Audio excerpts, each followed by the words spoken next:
Good morning. We're starting out very warm this morning with those. We're starting out very warm this morning with those temperatures in the middle and upper 60s. It's 68 in Springfield, 66 in Branson, and 66 in Monette. It's also pretty humid with those dew points in the low to middle 60s.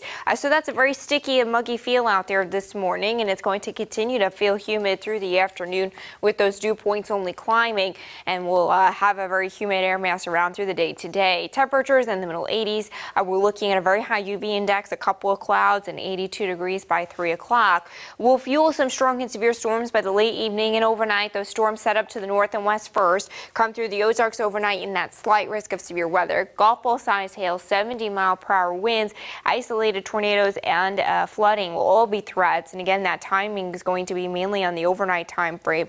The flood threat, though, stays elevated because we're already very flooded and saturated. So hour by hour, a mix of sun and clouds today. Temperatures at 85. Showers and storms roll through by 10 o'clock tonight to the west. They roll through on the overnight with that primary threat for damaging winds, but an isolated tornado is possible. We'll have some storms around by tomorrow morning, and then tomorrow afternoon another round comes through, focusing south and east of the interstate along where that front sets up. Very heavy rain and large hail likely there. That severe risk for tomorrow again focuses along and south and east of I-44. Joe, Lauren. What's happening now? The Holiday Heroes Blood Drive in Springfield still needs your help. The Community Blood Center of the Ozarks says it's hard to get the 200 required daily donations during the holidays, making the center short on supply of negative blood types. A negative, B negative, and especially O negative, which is the universal donor. We've tried to make up ground, but after this long weekend, we're going to find ourselves short again come Tuesday morning for sure.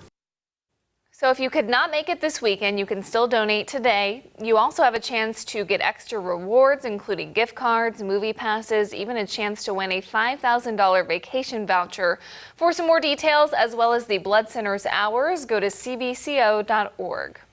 In some more local news, hundreds gathered at the Springfield State Veterans Cemetery yesterday to honor military men and women who have died serving the country. Now, we spoke to veterans, and they told us the importance for young people to understand the sacrifices honored on Memorial Day and how to honor those who have served.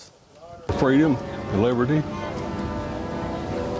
gotta, make sure the government's working for you and doing the right things, and we're electing the right people. Over at Wilson's Creek National Battlefield, members of the Sons of Union Veterans were part of a unique Memorial Day program presenting a timeline for the military and teaching visitors about soldier life during America's major conflicts going all the way back to 1775. Visitors had a chance to see equipment and weapons to get an idea of what soldiers experienced. Since the U.S. was founded, more than 1 million soldiers have died serving our nation. The health department is partnering with the Watershed Committee of the Ozarks to monitor select stream and river locations for E. coli. Samples are collected from 5 area swimming locations weekly. The health department encourages you to never swallow stream water and don't swim when water's contaminated. City officials are saying the stream testing serves as a public education opportunity for everyone. A lot of people are out recreating in the streams over the summer, so we just want them to have that knowledge to know what the E. coli levels are so they can make a judgment call if they want to go out and go swimming or not. Testing sites are selected based on the likelihood that people may come in contact with water, so those locations include James River, Galloway Creek, Lake Springfield, Little Sauk River, and Wilson's Creek.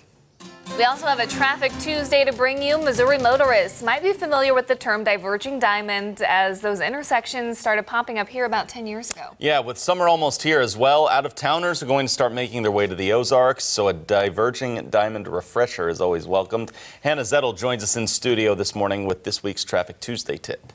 That's right, Lauren and Joe. Now, it's a little strange at first when asked to drive on the left side of the road, but once motorists get the hang of it, diverging diamond intersections are proven to save you time on your commute while keeping you safe.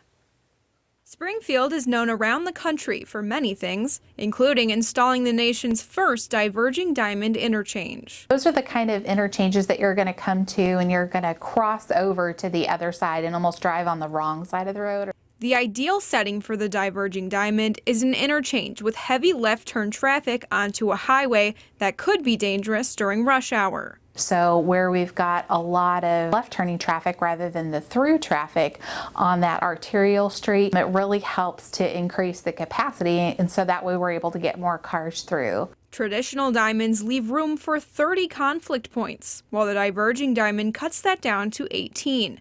District Traffic Engineer Cindy Dunaway explains the interchange's other benefit. Is the first thing it does is it slows traffic down. So if you're going straight through, so let's say you are at Kansas and 44, if you were going straight southbound, you kind of have to slow down a little bit as you cross through the first signal and then you cross back over to the second signal. So by slowing the traffic down, you're automatically creating what we call like a traffic calming situation. Even though diverging diamonds are intended to improve safety, motorists that do not have experience with the interchange can get confused and possibly cause an accident. We obviously don't want to put something in front of a driver that confuses them, so we try to do all we can when it comes to signing and striping on the roadways. Now, as far as pedestrians and cyclists are involved in the diverging diamond, bikes should follow the flow of traffic and pedestrians should stick to designated crosswalks, sometimes surrounded by a concrete barrier for extra protection. That's it for this week's Traffic Tuesday. If you have a traffic question you want answered, let me know on Facebook or Twitter. Hannah Zettel this morning. We put crime into focus now. A Springfield man connected to a series of burglaries in 2017 is due in a Greene County courtroom for his sentencing this morning. Michael Cozy pleaded guilty to 2 counts of burglary in the first degree, 1 count attempted burglary, and 1 felony stealing charge after he and 2 others broke into homes in East Springfield. Jason Bettendorf was sentenced to a combined 37 years for his role in the burglaries earlier this month. In education coverage, the Greene County Family Justice Center is closer to moving into the historic Teft School near Pythian and Fremont.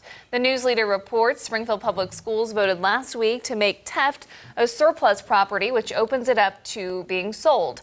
However, before the Domestic Violence Center can buy it, the district needs to consider other offers and how they will affect the community. No decision on that has been made, but to complicate things a bit, anyone who acquires the building will need to honor an agreement with the O'Reilly Gymnasium Center next door. The Teft School was a former elementary school and has not been used in recent decades. It's valued around $325,000. Let's also take a look at what's coming up this morning after Daybreak. Hello to you, I'm Gail King. Coming right up, director Ron Howard in Studio 57 at this table. His wide-ranging career, you remember Opie, and why he just made a documentary about Pavarotti, which is Knockout, coming up on CBS this morning. We're following some trends this morning. What everyone's talking about right now online is about what's happening in Dayton here as a large and dangerous tornado hit about 8 miles away overnight, and it's injured at least 12 so far. Uprooted trees, knocked down power lines. We saw this in our area recently. I woke up to many pictures and video of the tornado. I have a good friend that lives in Dayton. He's safe, but he runs a radio station out there and says that the emergency alerts were just clogging TV and radio up there because they had multiple tornadoes roll through Dayton last night. So. Well, very sad and a developing story throughout the day and this week.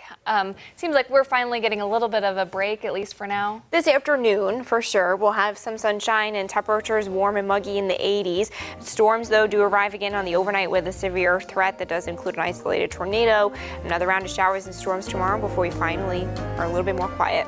Okay, we'll be keeping up to Elisa and our weather app for that. Thanks for joining us on this Tuesday.